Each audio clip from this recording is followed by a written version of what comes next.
जय श्री राधे मित्रों, आज की कहानी बहुत ही महत्वपूर्ण है। इस कहानी को आप पूरा सुनिए। एक दिन यमराज ने एक दूत को पृथ्वी पर भेजा कि एक स्त्री मर गई है और उसकी आत्मा को लेकर आना है। अब देवदूत वहां गया, लेकिन देखकर चिंता में पड़ गया, क्योंकि उस स्त्री की 3 छोटी छोटी जुड़वा लड़कियां थीं, जो उस मृत स्त्री से लगी हुई चीख पुकार रही थी। एक चीख रही थी, दूसरी रोते रोते सो गई थी, उसकी आंसू उसकी आंखों के पास सूख गए, और तीसरी सूनी आंखों से निहार रही थी। स्त्री मर गई और उस परिवार में देखने वाला कोई और नहीं था, क्योंकि पति की मृत्यु तो पहले ही हो चुकी थी। देवदूत सोचने लगा कि इन छोटी छोटी बच्चियों का क्या होगा। ये सोचकर वो खाली हाथ वापस लौट गया और उसने जाकर यमराज से कहा कि मैं उस स्त्री की आत्मा को नहीं ला सका, इसके लिए मुझे क्षमा कर दीजिए, क्योंकि आपको उनकी स्थिति का पता ही नहीं है।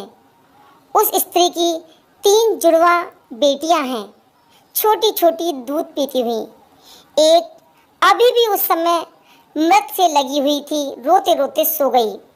दूसरी चीख पुकार कर रही थी और तीसरी सूनी आंखों से निहार रही थी।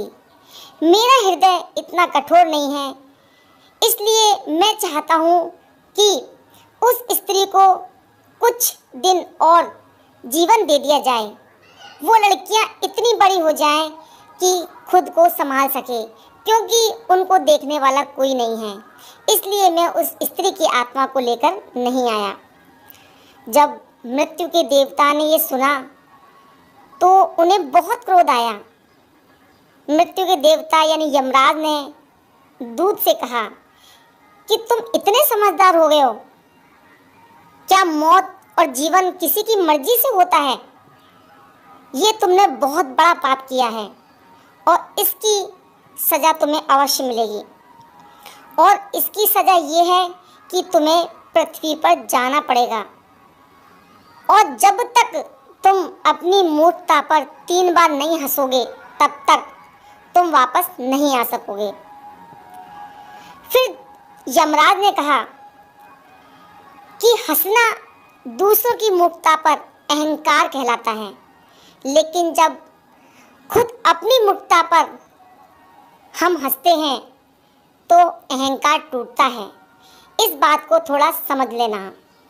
इसलिए जब तक तुम 3 बार नहीं हंसोगे, तब तक तुम यहाँ वापस नहीं आ सकोगे। अब देवदूत ने भी बुरा नहीं माना, वो सज़ा भोगने के लिए तैयार हो गया। फिर भी उसे लगा कि मैं तो बिल्कुल सही हूँ, इसलिए अपने आप पर हंसने का मौका आ ही नहीं सकता। उस दूत को पृथ्वी पर भेज दिया गया। अब सर्दियों के दिन शुरू हो गए थे, तो एक जूता कारीगर था, वो अपने बच्चों के लिए कोट और कंबल खरीदने शहर गया।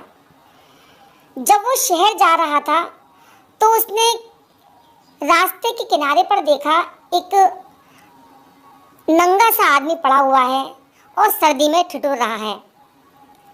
वो आदमी जो था वो देवदूत ही था, क्योंकि उसे पृथ्वी पर फेंक दिया गया था।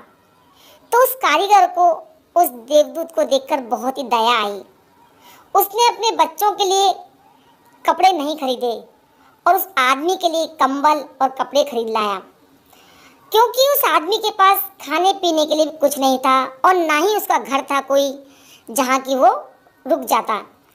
तो उस कारीगर ने कहा कि ऐसा करो, तुम मेरे साथ मेरे घर चलो, और हाँ, मेरी पत्नी जरूर नाराज होगी, क्योंकि बच्चों के लिए कपड़े और जूते खरीदने गया था। अब वो पैसे तो तुम्हारे कपड़ों में खर्च हो गए, इसलिए वो नाराज हुए, चिल्लाए। तो तुम परेशान मत होना, क्योंकि कुछ ही समय बाद सब कुछ ठीक हो जाएगा। जैसे ही देवदूत को लेकर कारीगर अपने घर गया, पत्नी बहुत ही नाराज हुई, बहुत चिल्लाई। तब देवदूत पहली बार हंस दिया। कारीगर ने उससे पूछा कि भाई क्यों हंसते हो, क्या बात है? तब देवदूत ने कहा कि जब तक मैं 3 बार नहीं हंसूंगा तब तक तुम्हें नहीं बता सकता। तो देवदूत पहली बार क्यों हंसा? क्योंकि उसने देखा कि इसकी पत्नी को ये पता नहीं है कि कारीगर किसको लेकर आया अपने साथ, देवदूत को, जिसके आते ही घर में ढेरों खुशियां आ जाएंगी। क्योंकि कारीगर की पत्नी सिर्फ इतना देख रही थी कि वो बच्चों के कपड़े खरीद कर नहीं लाया, लेकिन वो ये नहीं देख पा रही थी कि मुफ्त में ही घर में देवदूत आ गया और जो खो गया है उसे देख रही है। लेकिन देवदूत उस कारीगर के घर में काम करने लगा। क्योंकि वो देवदूत था इसलिए बहुत जल्दी उसने काम को सीख लिया और जो देवदूत था वो जूते बनाने लगा। अब उसके बनाए हुए जूते इतने प्रसिद्ध हो गए कि कारीगर कुछ ही महीनों में धनवान होने लगा। 5-6 महीने निकलते निकलते उसकी प्रसिद्धि सब जगह पहुंच गई कि उस जैसा जूता बनाने वाला कोई भी नहीं है। उसके यहाँ राजाओं के जूते आने लगे। क्योंकि देवदूत जूते बनाता था इसलिए उसके जूते बहुत ही अच्छे बनते थे। अब कारीगर के घर में धन की बरसात होने लगी। एक दिन एक सम्राट का आदमी आया और उसने कहा कि देखो ये चमड़ा है, ये बहुत कीमती है, ये आसानी से मिलता भी नहीं है, इसलिए इसके जूते बिल्कुल ठीक प्रकार से बनाना, कोई भूल नहीं होनी चाहिए। ध्यान रखना इनके जूते बनाने हैं, स्लीपर नहीं बनाने। क्योंकि जिस देश में देवदूत आया था यानी कारीगर रहता था, वहाँ अगर कोई आदमी मर जाता था तो उसे स्लीपर पहनाकर शमशान तक ले जाते थे। कारीगर ने भी देवदूत से एकदम स्पष्ट स्वर में कह दिया कि इसके जूते बनाने हैं, स्लीपर नहीं बनाने, क्योंकि चमड़ा इतना ही है। अगर उसने कहा कि अगर गड़बड़ हो गई तो हम बहुत बड़ी मुसीबत में फंस जाएंगे। लेकिन फिर भी देवदूत ने स्लीपर बना दिए। अब जब कारीगर ने वो स्लीपर देखे तो उसे बहुत गुस्सा आया। वो गुस्से में लाल हो गया। उसने एक लकड़ी उठाई और उसको मारने के लिए तैयार हो गया कि मुझे लगता है कि तुम मुझे फांसी लगवा कर छोड़ोगे। तो उससे इतनी बार कहा था कि जूते बनाने, स्लीपर नहीं, फिर भी तुमने स्लीपर क्यों बनाए? तभी सम्राट का एक आदमी भागा हुआ आया और वो कहने लगा कारीगर से कि तुम्हें उसके जूते नहीं बनाने, स्लीपर बनाने हैं, क्योंकि सम्राट की मृत्यु हो गई है। अब भविष्य का तो किसी को मालूम ही नहीं है, क्योंकि देवदूत तो जानता था कि उसकी मृत्यु होने वाली है। उसने इसलिए पहले ही उसके लिए स्लीपर बना दिए। अब सम्राट जब जिंदा था तो जूते चाहिए थे, पर मर गया तो स्लीपर चाहिए थे। ये सुनकर कारीगर ने देवदूत के पैर पकड़ लिए, उससे माफ़ी मांगने लगा कि मुझे माफ़ कर दो, मैंने तुम्हें मारा। पर देवदूत ने कहा कोई बात नहीं, मुझे कोई शिकायत नहीं है, मुझे कोई दुख नहीं है, क्योंकि मैं तो अपनी सज़ा भोग रहा हूँ। इस बार वो फिर दोबारा हंसा। कारीगर ने फिर पूछा कि भाई क्यों हंसे? तो उसने कहा कि जब तक मैं 3 बार नहीं हंसूंगा तुम्हें नहीं बता सकता। अब देवदूत दोबारा क्यों हंसा? कि भविष्य का हमें पता नहीं है, इसलिए हम जो भी इच्छा करते हैं वो बेकार है। जरूरी नहीं कि वो हमारी इच्छा पूरी हो जाए। हम मांगते हैं, हो सकता है वो हमें नहीं मिले, क्योंकि हो सकता है कि भविष्य में क्या घटना होने वाली है इसका हमें पता भी नहीं है। हम बेकार ही अपनी ज़िंदगी में इतना शोरगुल मचाते हैं, क्योंकि जैसे हमें चाहिए स्लीपर, हो सकता है हमारी आगे मृत्यु होने वाली हो और हम बनवा रहे हैं जूते। तो यानी कि मरने का समय तो बहुत नज़दीक है और हम जिंदगी का आयोजन करते हैं। तो देवदूत को लगा कि वो बेचारी छोटी छोटी 3 बच्चियाँ, अब मुझे क्या पता कि उनके भविष्य में क्या होने वाला है, मैं बेकार में ही बीच में आया। अब तीसरी घटना क्या घटती है आप सुनिए मित्रों। एक दिन 3 जवान लड़कियां आईं।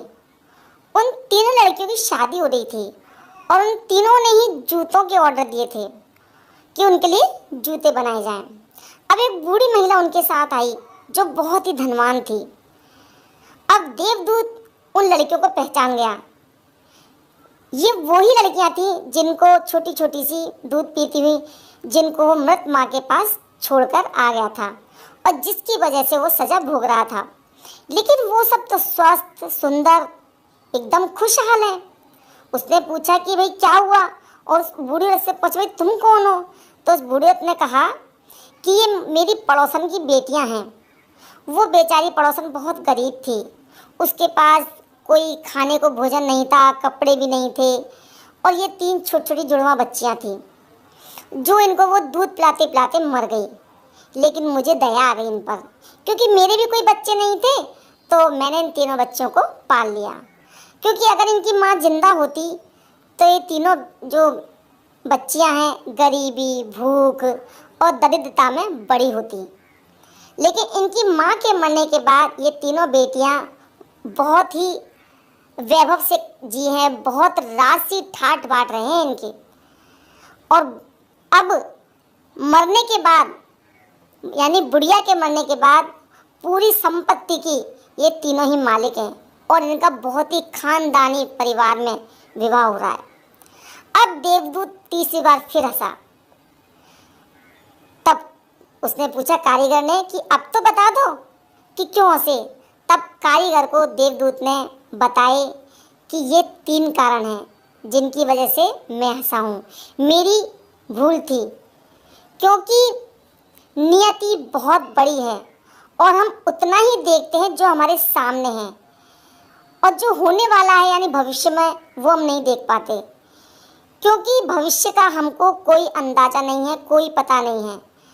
मैं अपनी मूर्खता पर 3 बार हंस लिया, इसलिए अब मेरा दंड पूरा हो गया और अब मैं जा रहा हूँ। ये कहकर देवदूत वहाँ से चला गया।